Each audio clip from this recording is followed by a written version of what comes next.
Bismillahirrahmanirrahim.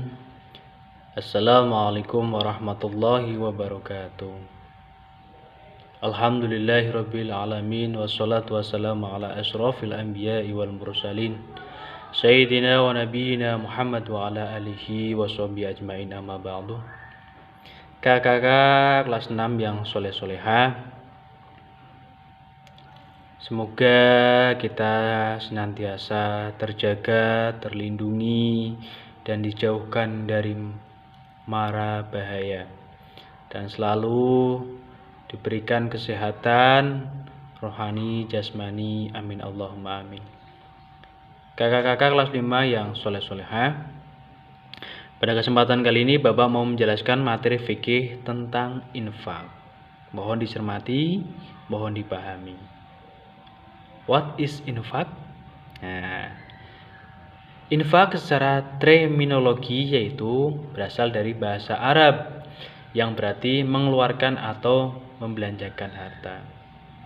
Kalau secara etimologi atau secara istilah, infak adalah pengeluaran sukarela yang dilakukan seorang setiap kali ia memperoleh penghasilan atau rezekinya.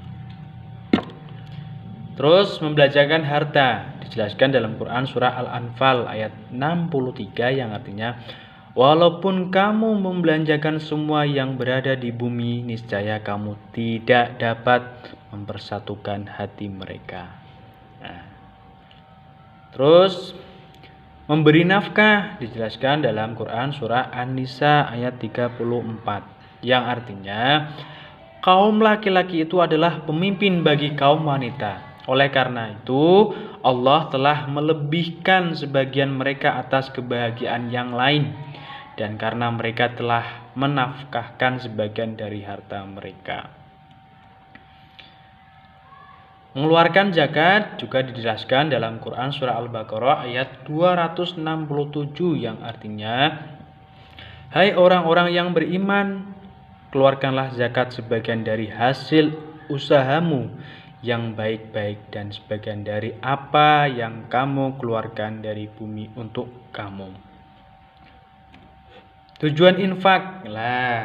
Tujuan infak dijelaskan di sini, hendaklah infak itu dikeluarkan dengan semata-mata mengharap ridho Allah Subhanahu wa taala untuk memperoleh pahala atau ridho dari Allah. Terus yang kedua, hendaknya tidak menafkahkan harta hanya untuk mengharap pujian dari orang lain, serta dengan niat untuk memperlihatkan kekayaan, pamer dan sebagainya. Itu tidak boleh ya. Tujuan infak semuanya biar terlihat, wah saya kaya, saya orang punya, itu tidak boleh ya. Terus hendaklah harta tersebut dinafkahkan kepada orang yang membutuhkan dari orang-orang yang terdekat, seperti orang tua kita, itu malah lebih utama ya. Saudara kita, baru fakir miskin kaum duafa ya, itu ya.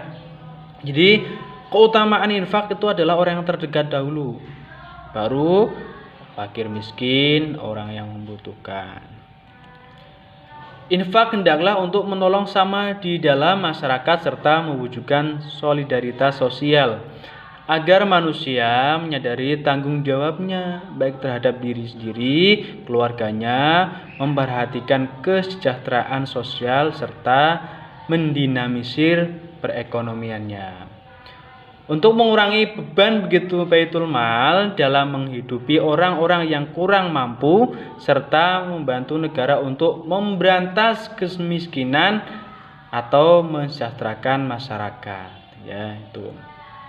Manfaat infak dalam Quran surah Al-Baqarah ayat 261 yang berarti, perumpamaan nafkah yang dikeluarkan oleh orang-orang yang menafkahkan hartanya di jalan Allah adalah serupa dengan sebutir benih yang menumbuhkan 7 bulir.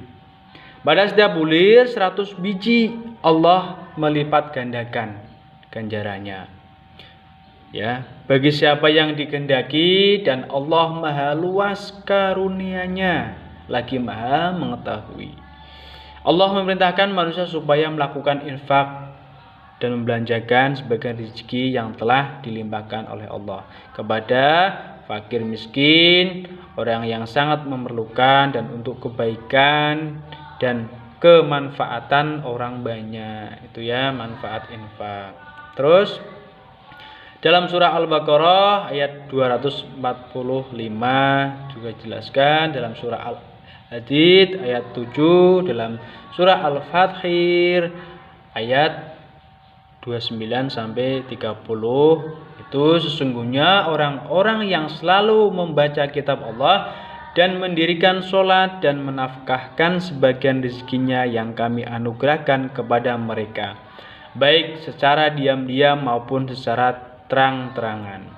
Mereka yang mengharap ringan atau perniagaan yang tidak akan rugi, karena Allah akan menyempurnakan pahala mereka dan menambah kepada mereka dari karunia-Nya. Sungguhnya Allah Maha Pengampun lagi Maha Penerima syukur, ya. Tuh. Oke, ruang lingkup infak. Pemberian nafkah kepada diri sendiri, anak istri, keluarga terdekat, dan para pelayan atau pembantu. Hendaklah menafkahkan harta di jalan Allah fi sabilillah dan untuk membantu kaum muslimin baik dalam peperangan maupun bencana alam. Hendaklah menafkahkan harta kepada orang-orang yang memang benar-benar membutuhkan pertolongan seperti anak yatim, orang-orang miskin, ibnu sabil, dan lain sebagainya. Itu ya ruang lingkup infak.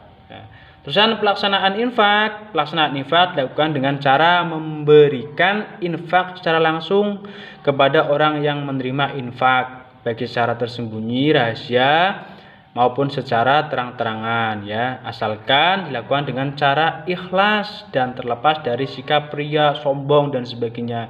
Tadi sudah dijelaskan dalam surah Al-Baqarah ayat 271 yang berarti, nah ini dijelaskan ya, jika kamu menampakkan sedekahmu maka itu adalah baik sekali, dan jika kamu menyembunyikan dan kamu biarkan kepada orang fakir maka menyembunyikan itu lebih baik bagimu, dan Allah akan menghapuskan dari kamu sebagian kesalahan-kesalahanmu, dan Allah mengetahui apa yang kamu kerjakan. Nah itu ya pelaksanaan infak. Nah, terus dasar hukum infak ya dari surah Al-Baqarah ya ayat 1 sampai 3, terusan surah Al-Baqarah ayat 215, yaitu menjelaskan ya intinya mereka bertanya kepadamu tentang apa yang mereka nafkahkan. Jawablah, apa saja harta yang kamu nafkahkan hendaklah diberikan kepada ibu bapak, kaum kerabat, anak-anak yatim, orang miskin, dan orang yang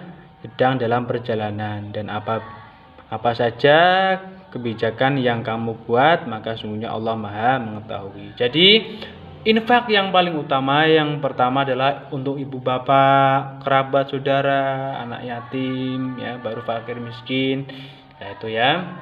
Itu. Demikian materi infak yang Bapak sampaikan. Kurang lebihnya Bapak mohon maaf. Semoga bermanfaat untuk kita semua, ya. Untuk tugasnya kakak mengerjakan halaman, yaitu halaman 31 ya. Halaman 31 tentang infak ya. Cukup sekian dari Bapak, wabillahi taufiq wal hidayah. Wassalamualaikum warahmatullahi wabarakatuh.